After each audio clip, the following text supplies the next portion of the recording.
Kaleshwaram Medigadda barrage కుంగిన తర్వాత జరిగిన పరిణామాలలో justice Ghosh commission రేపు రిపోర్ట్ ఇస్తుంది కదా. ఇప్పటి వరకు ప్రాథమికంగా వాళ్ళు ఏమైనా ఒక అంచనాకు వచ్చారా?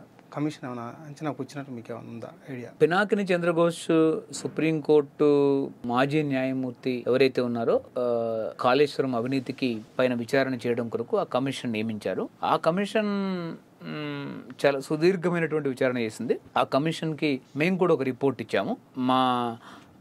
మా రిపోర్టును కూడా స్వీకరించి నవంబర్ 23 పోయిన 2024 నవంబర్ 23 రోజు నేను కూడా కాళేశ్వరం కమిషన్ ముందు కాళేశ్వరం ప్రాజెక్టులో జరిగినటువంటి అవినీతి పైన ఒక డిపోజిషన్ ఒక సాక్ష్యం కూడా ఇవ్వడం జరిగింది. నమోదు చేశారు వాళ్ళు కూడా. అంటే మీరు చెప్తున్నట్టుగా కాళేశ్వరం ప్రాజెక్టులో అవినీతి జరిగిందని ఏదైతే మీరు చెప్పి రిపోర్ట్ ఇచ్చానంటున్నారు కమిషన్కి, అంటే ఒక నివేదిక ఇచ్చానంటారు. ఆ నివేదికలో అంటే మీరు ఏ అంశాలను మీరు స్పష్టంగా పొందుపరిచారు? అంటే అవినీతి జరిగిందని మీరు ఎట్లా నిర్ధారణకు వచ్చేది? చాలా క్లియర్గా దాని కొరకు సుమారు 94,000 కోట్లు ప్రభుత్వం వెచ్చించింది. 94,000 కోట్ల డబ్బులు వెచ్చించినటువంటి ప్రాజెక్టు ద్వారా నేను చెప్పడం లేదు, comptroller and auditor general CAG చెప్తుంది. మొత్తం ఇంత డబ్బు చెల్లించినప్పటికీ కూడా, నిర్మాణాలు ఇన్ఫ్రాస్ట్రక్చర్ నెలకొల్పినప్పటికీ కూడా దాని ద్వారా వచ్చినటువంటి సాగునీరు 42,000 ఎకరాలండి. కాగ్ చెప్పింది, నేను చెప్పడం లేదు. కాగ్ నివేదిక వాళ్ళు 18 లక్షల ఎకరాలకు చెప్పారు కదా. అంటే వాళ్ళు చెప్పింది 18,30,000 ఎకరాలు కొత్త ఆయకట్టు, ఇంకో 18,40,000 ఎకరాలు స్థిరీకరణ.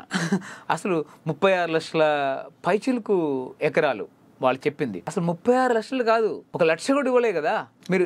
అంతేందుకు 45,000 ఎకరాలకే ఇచ్చారు. 42 మీకు, అదే ఇంకెవరో కాదు. అంటే ఇప్పుడు మొన్న ఇటీవల పవర్ పాయింట్ ప్రజెంటేషన్ లో హరీష్ రావు గారు మిగతా వాళ్ళు 20 లక్షల కొత్త ఆయకట్టు స్థిరీకరణ కింద ఇచ్చాం, చెరువులను నింపామని చెప్పేసి చాలా అభూత కల్పనలు మాట్లాడారు. కానీ వాళ్ళ ఈఎన్సీ ఇంజనీరింగ్ చీఫ్ వాళ్ళ ప్రభుత్వంలో సుదీర్ఘకాలం పనిచేసి పదవి విరమణ అయిపోయిన తర్వాత ఎక్స్టెన్షన్ కి చేసినటువంటి మురళీధర్ రావు గారు కాంగ్రెస్ ప్రభుత్వం వచ్చిన తర్వాత కాంగ్రెస్ ప్రభుత్వం ముందు power point presentation Medigadda point barrage point నుంచి చేశారు. మేడిగడ్డ కుంగినటువంటి బ్యారేజ్ పాయింట్ ఏదైతే ఉందో ఆ పాయింట్ నుంచి చేశారు వాళ్ళు. 98,000 ఎకరాలండి. 10 ఏళ్ల పైన పనిచేసినటువంటి మురళీధర్ రావు ఆ ప్రభుత్వంలో ఈ ప్రభుత్వంలో పనిచేసినటువంటి ఆయన 98,000 ఎకరాలకు నీళ్ళు ఇచ్చారన్నారు. ఎస్, మీదే 98,000 అనుకుందాం. టీఆర్ఎస్ గవర్నమెంట్ చెప్పిన ఈఎన్సీనే కదా 98,000 అంటున్నాడు. అదైనా స్వీకరించాలి కదా మీరు. వాళ్ళ ఈఎన్సీ అంటే చాలా వాళ్ళ ప్రభుత్వంలో ఈఎన్సీ అండి. నేను ఇంకెవరి గురించి మాట్లాడడం లేదు. ఈఎన్సీ చెప్పిన రికార్డు ఈరోజు మనకు రికార్డు ఉంది. రికార్డు మా దగ్గర ఉంది. ఓపెన్ అన్ని టీవీల్లో యూట్యూబ్లో మనకు అది దొరుకుతుంది. ఆయన మాట్లాడినటువంటి గవర్నమెంట్లో ఉంటుంది. కాబట్టి అంటే అంతకంటే కాళేశ్వరం గురించి ఒక ప్రబలమైనటువంటి సాక్ష్యం ఇంకోటి ఏం లేదు. కాళేశ్వరంలో ఏ ఒక్క రోజు కూడా 1,00,000 ఎకరాలకు కూడా నిలువలే. కాళేశ్వరం ప్రాజెక్ట్ నుంచి 98,000 ఎకరాలు అని ఆయన అన్నాడు. కాగు చెప్పింది 42,000 ఎకరాలు దాటి నీళ్ళు ఇవ్వలేదు. క్లియర్ గా అండి. ఒకటండి, ఒక సంవత్సరం మొత్తం ప్రాజెక్టు అంతా కలిపి కాళేశ్వరం నుంచి కేసీఆర్ ఎత్తిపోస్తానన్నటువంటి నీళ్లు ప్రతి ఏటా 180 టీఎంసీలు అండి. ప్రతి ఏటా ఆయన 2019లో ఆయన ప్రారంభిస్తే ప్రాజెక్టు 2023 అక్టోబర్లో అది కుంగిపోతే 19 నుంచి 23 వరకు 4 నుంచి 5 సంవత్సరాల లోపు ఆయన ఎత్తిపోస్తున్న నీళ్లు మొత్తం 162 టీఎంసీలు అండి. 162 టీఎంసీల్లో 4 ఏళ్ళకి కలిపి 162 టీఎంసీలు. 162 టీఎంసీలో 63 టీఎంసీలు సముద్రంలోకి పోయాయి. ఎందుకు సముద్రంలోకి పోయాయి? పైనుంచి ఇవి ఎత్తిపోసేసరికి కడెం నుంచి నీళ్ళు రావడం గోదావరిలో ఎదురెత్తిపోయడం కదా. అవును. అంటే ప్రకృతిలో ప్రపంచంలో ఎవరు చేయనటువంటి ఒక పూర్తి ఇంజనీరింగ్ నియమాలకి ప్రకృతి నియమాలకి పూర్తి భిన్నమైనటువంటి ప్రాజెక్ట్ ఇది. ప్రకృతి ఏమో మహాశక్తితో ఒక జలశక్తిని కిందికి తోస్తూ ఉంటుంది. అదే వర్షాకాలంలో నీళ్లు వేసవిలో పైకి ఎత్తిపోయడం ఉండదు. వేసవిలో నీళ్ళు ఎక్కడ ఉండవు. వేసవిలో ప్రాణహితలో కూడా నీళ్లు ఉండవు, మేడిగడ్డలో కూడా నీళ్లు ఉండవు.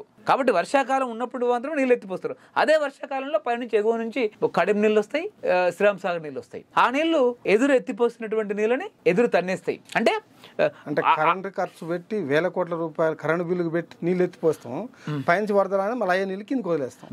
ఎగ్జాక్ట్లీ మేడిగడ్డ నుంచి అన్నారంకి ఎత్తిపోసి, అన్నారం నుంచి సుందీలకి ఎత్తిపోసి, సుందీల నుంచి ఎల్లంపల్లికి ఎత్తిపోసిన తర్వాత కడమ నీళ్ళన్నీ ఎల్లంపల్లికి వచ్చేస్తాయి. ఎల్లంపల్లి కెపాసిటీ 20.5 TMCలు. ఎల్లంపల్లి మొత్తం రాత్రికి రాత్రి మొత్తం నిండిపోయి ఆ నీళ్లు గోదావరిలో కనుక వదిలిపెట్టకపోతే ఎల్లంపల్లి ప్రాజెక్టు కట్టలు తెగిపోతాయి కాబట్టి ఆ నీళ్ళని మళ్ళీ వదిలేసేయాలి. అప్పటి వరకు ఎల్లంపల్లిలో నిలువైన నీళ్లు, సుందీలలో నిలువైన నీళ్లు, అన్నారంలో నిలువైన నీళ్లు, మేడిగడ్డలో ఉన్నటువంటి నీళ్ళని కూడా సముద్రంకు నిరాటంకంగా వెళ్ళిపోతాయి. అంటే ఎంత ఫూలిష్ నిర్ణయం, ఎంత అర్ధరహితమైన, ఎంత మూర్ఖత్వమైనటువంటి నిర్ణయం. అంటే ఆధునిక ప్రపంచంలో కాకతీయులు చెరువులు కూడా ఎంత అధ్వానంగా కట్టలే. కాకతీయులు నిర్మించినటువంటి పురాతన చెరువులు ఆ రోజు ఉన్నటువంటి శాస్త్ర సాంకేతిక పద్ధతికి సంబంధించినటువంటి విషయాల్లో వెంట్రుక వాసి కూడా వాళ్ళు వ్యతిరేకంగా లేరు. ఇవాళకి చెక్కు చెదరలేదు కదా, ఈ రోజుకి చెక్కు చెదరలేదు. నేను అదే అంటున్నాను. పాకాల కానీ రామప్ప కానీ ఏది తెలంగాణలో కొన్ని వేలాది చెరువులు నిర్మించారు. గొలుసుకట్టు చెరువులు, ఇప్పుడు పై చెరువు మత్తడి పోస్తే కింద చెరువు నిండుది, చిట్ట చివరి వరకు నది వద్ద ఉన్నటువంటి చెరువు వరకు నిండుది. వాళ్ళు ఏ ఒక్క చెరువు అంటే అంత ఒక వందల శతాబ్దాల వెనక, ఒక 4-5 శతాబ్దాల వెనక నిర్మించినటువంటి వాళ్ళు కూడా ఇంత అధ్వానంగా చేయలేదు. అధ్వానం కాదు, వాళ్ళు అద్భుతమైన టెక్నాలజీతో చేసి రాళ్ళు. వాళ్ళ టెక్నాలజీ లేకపోతే నీ దగ్గర చెరువులు ఎక్కడ ఉన్నాయి? ఎగ్జాక్ట్లీ. అసలు వాస్తవంగా తెలంగాణని ఈరోజు ఆదుకుంది, బతికిస్తుంది. తెలంగాణ ఆహార ఫైల్స్కి ఏది మన ఆహార గిడ్డంగులకి నిన్నటి వరకు ఆధునిక ప్రాజెక్టు రానంత వరకు కూడా కాకతీయుల చెరువులే ఆధారం. ఇవాళకి కూడా మనం ప్రాజెక్టులు గట్టి ఏం చేస్తున్నాం? చెరువు నింపుతున్నామా? అవే చెరువు నింపుతున్నాం, ఇంకేమైనా చేస్తున్నామా? వర్షాభావం తగ్గింది, వరదలు వస్తున్నాయి. వచ్చిన వరదల నుంచి మనం వాటర్ తీసుకుని ఏం చేస్తున్నాం? చెరువులో నింపుతున్నాం కదా. ఇవాళ SLB నుంచి తీసుకొచ్చి రామసముద్రం చెరువు నింపుతాం మనం. ఇలా పాలేరు చెరువు సాగర్ లిఫ్ట్ కెనాల్ నుంచి పాలేరు చెరువుగా మనం నింపుతుంది. కాబట్టి ఏంటంటే ఇక్కడ 160 TMCలు ఎత్తిపోస్తే 63 TMCలు కిందికి పోతే వీళ్ళు నికరంగా ఎత్తిపోసింది 99 TMCలు అండి. 99 TMCల నుంచి ఎన్ని లక్షల ఎకరాలకు నీళ్ళు ఇచ్చారండి? అంటే అది మొత్తం కూడా అన్ని సంవత్సరాల్లో కలిపి, అందులో హైదరాబాద్ కు తాగునీళ్లు ఉంటాయి, మల్లన సాగర్ లో వాడుకుంది ఉంటది, ఎక్కడ కాలువల నిర్మాణం పూర్తి కాలే, ఫీడర్ ఛానల్స్ పూర్తి కాలే వీళ్ళు. కాబట్టి ఈ రోజుకి కూడా కొన్ని నీళ్లు ఎత్తిపోసినటువంటి నీళ్లు కొండపోచమ్మలో అక్కడ ఇక్కడ ఉంటాయి. అంతే మరి, కాలువలు డిస్ట్రిబ్యూటర్ కెనాల్స్ ఉంటేనే కదా వచ్చి మెయిన్ కెనాల్స్ పూర్తయినది తప్ప ఎక్కడ కూడా మీకు ఫీడర్ ఛానల్స్ కానీ పొలాల్లోకి వెళ్ళేటటువంటి కాలువలు ఈ రోజుకి పూర్తి కాలే. అంటే వాటిలో కిక్ బ్యాక్స్ ఉండవు కదా. అవును, కిక్ బ్యాక్స్ ప్రాజెక్ట్లో ఉంటాయి కానీ వీటిలో ఉండవు కదా. అవును, చాలా చోట్ల ప్రభుత్వాలు డబ్బులు వచ్చే పనులు చేస్తారు తప్ప దాని నుంచి ప్రజలకు డెలివరీ అయ్యే పనులు కావట్లేదు. ఎందుకు ప్రభుత్వాలు ఆ దిశగా ఆలోచన చేయడం లేదు? అంటే ఒకటి చాలా కీలకమైందండి. గత 25 సంవత్సరాల్లో వాళ్ళ ఎన్నికల ఎక్స్పెండిచర్ విపరీతంగా పెరిగింది. ఈ ఎన్నికల ఎక్స్పెండిచర్ని మీట్ కావాలంటే వాళ్ళ సొంత ఇంట్లోంచి ఎవరు తీసుకురారు. టీఆర్ఎస్ పార్టీ కల్వకుంట్ల చంద్రశేఖరరావు గారు మాజీ ముఖ్యమంత్రి, ఆయన సొంత ఇంట్లోంచి తీసుకురారు. గత తెలుగుదేశం ప్రభుత్వమో లేకపోతే కాంగ్రెస్ ప్రభుత్వమో ఇంకే ప్రభుత్వమో వాళ్ళ ఇంట్లోంచి తీసుకురారు. మొత్తం ప్రజల ఖజానా నుంచి, ప్రభుత్వ ఖజానా నుంచి ఒక పథకం రూపొందిస్తారు. ఆ పథకం పేరిట ప్రాజెక్టు నిర్మాణం అవుతుంది. ఆ ప్రాజెక్టు బీడు భూములకి, ఎండుతున్న పొలాలకు నీళ్ళు ఇస్తుందా, ప్రజలకు నీళ్ళు ఇస్తుందా అనేటువంటిది ఆ ప్రాజెక్టు లక్ష్యం కాదు. ఆ ప్రాజెక్టు లక్ష్యము, ఆ స్కీమ్ లక్ష్యము, దాని ప్రాజెక్టు యొక్క బహుళ ఎత్తిపోతల స్థితి, ఈ దాని పథకంలో ఉండే సంక్లిష్టత అంతా కూడా బడ్జెట్ సైజును పెంచడం ఉద్దేశం. బడ్జెట్ సైజును బేలూనే చేయడం, ఎంత భారీ ఎత్తున పెంచితే అంత గొప్ప ప్రాజెక్టు అనేటటువంటిది. కాంట్రాక్టర్లు కూడా అలానే ఉన్నారు, రాజకీయ నాయకులు అలానే ఉన్నారు. కాబట్టి ఈ రాజకీయ నాయకులు కి సూచించేటటువంటి వాళ్ళు కూడా ఇంజనీర్లు కాకుండా అసలు కాంట్రాక్టర్లు ప్రాజెక్టులు డిజైన్ చేస్తున్న పరిస్థితి, రూపొందిస్తున్నటువంటి పరిస్థితి అనేది ఇటీవల కాలంలో ఒక పెద్ద విషాదం. గత దశాబ్దాల కాలంగా కాంట్రాక్టర్లే ప్రాజెక్ట్ రూపొందిస్తారు, కాంట్రాక్టర్లే బడ్జెట్ ఎస్టిమేషన్ వేస్తారు, కాంట్రాక్టర్లు ప్రభుత్వం దగ్గర ప్రపోజల్ పెట్టి కాంట్రాక్టర్లే ఆశ్చర్యకరమైన విషయాలు తెలుస్తుంది. ఏంటంటే మేము నీటి పరిశోధనలు ఎప్పుడైతే బయలుదేరామో అప్పటి నుంచి ఇప్పటి వరకు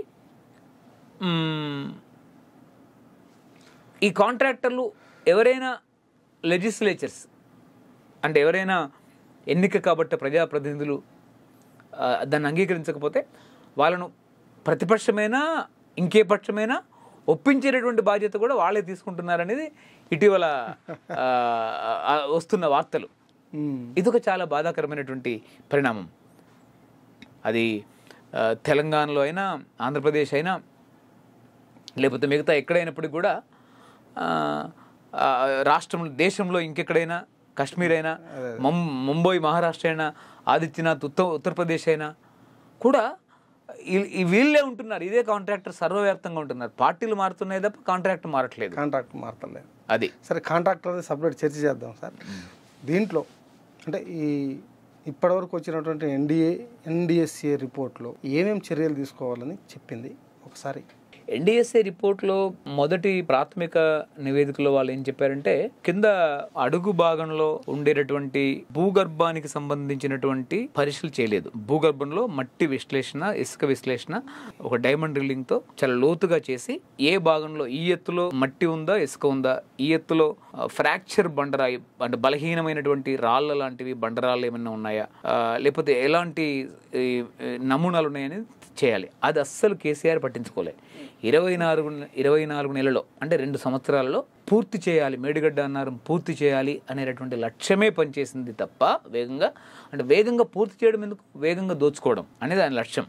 ఆ విధంగా ఆ వేగంలో వీళ్ళు ఒక ప్రాజెక్టు, ఒక బ్యారేజీ నిర్మించడానికి అవసరమైనటువంటి ప్రాథమికమైనటువంటి ఇంజనీరింగ్ పరీక్షల్ని, ప్రమాణాలను కూడా చేయడంలో వీళ్ళు విఫలమయ్యారు. దాని ఫలితంగా కింద మొదటి 2019 సంవత్సరంలో ప్రారంభించిన తర్వాతనే దాని కింద ఉన్నటువంటి రాఫ్ట్ అంతా కొట్టుకుపోయింది, ఆఫ్రాన్ కొట్టుకుపోయింది, దిమ్మెలు మొత్తం కొట్టుకుపోయినాయండి. దిమ్మెలు మొత్తం కొట్టుకుపోయాయి. దాని ఫలితంగా కింద ఏదైతే ప్రాజెక్టు ముందు భాగంలో ఒక పెద్ద కవర్ ఏర్పడింది. కవర్ అంటే ఒక పెద్ద లోతైన గుంత, నీటిపారుదల భాషలో ఒక పెద్ద లోతైన గుంత. అంటే వీళ్ళు ఏ ప్రాజెక్టు, ఏ బ్యారేజ్ నీళ్ళు ఇట్లా పోతాయి, సప్పున పడతాయి. ఇప్పుడు అక్కడ కోసపోకుండా మనం సిమెంట్ దిమ్మలు వేస్తాం. అంటే ఆ దిమ్మెలు, ఆ నిర్మాణము, భూ గర్భపు డిజైన్ చేసేటటువంటి సెంట్రల్ డిజైనింగ్ ఏజెన్సీ మన హైదరాబాద్ లో ఉన్నటువంటిది దేశంలోనే అత్యుత్తమమైంది. వాళ్ళు మాకు టైం కావాలని చెప్పారు. ఈ డిజైన్ రూపొందించడానికి లోపల భూగర్భ పరీక్షలు చేయాలి, భూగర్భానికి తగ్గట్టుగా మేము డిజైన్ ఇవ్వాలి.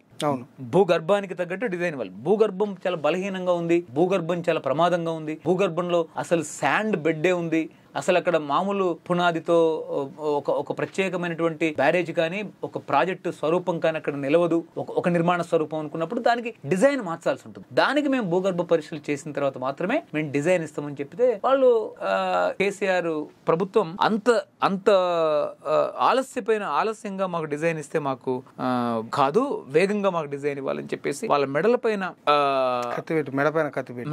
కత్తి పెట్టి వాళ్ళతోని ఒక డిజైన్ ఇప్పించారు. వాళ్ళు కూడా చాలా క్లియర్ గా కాళేశ్వరం కమిషన్ ముందు చెప్పారు. అంటే మేము ఈ డిజైన్ మేము గవర్నమెంట్ చెప్తే ఇచ్చాం, చంద్రశేఖరరావు గారు చెప్తే ఇచ్చామని చెప్పేసి సుమారు బహుశా 119 మందిని విచారణ చేసి ఉండొచ్చు, సబ్జెక్టు కరెక్షన్.